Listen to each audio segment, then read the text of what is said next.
ќе придонесе новиот ревидиран национален придонес за климатските промени за Македонија и како тоа ќе го почувствуваат граѓаните? Да, многу добро прашање. Ќе придонесе можеби повеќе национално и регионално, а еве и глобално, а граѓаните ќе го почувствуваат, верувам, со можеби намалени климатски екстреми.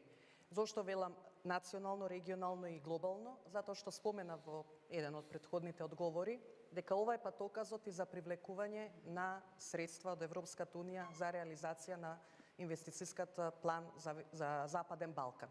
Значи, без јасен патоказ дека вашиот развој натаму го планирате како зелен развој, далеку од реално е да очекуваме дека некакви средства може да влезат во државата. Веќе банките не финансираат, се повеќе поголем број европски банки не финансираат ниту јаглен, ниту некои други фосилни горива, така што ова е патоказот за решението за зелен развој.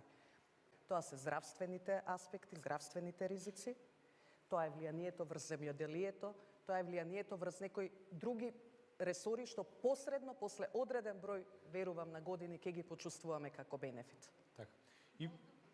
Да, тоа е добро. Да. Слободно. На воздухот, климатските промени и воздухот се рака под рака. Практично истите мерки придонесуваат и за подобрување на квалитетот на воздух. Да.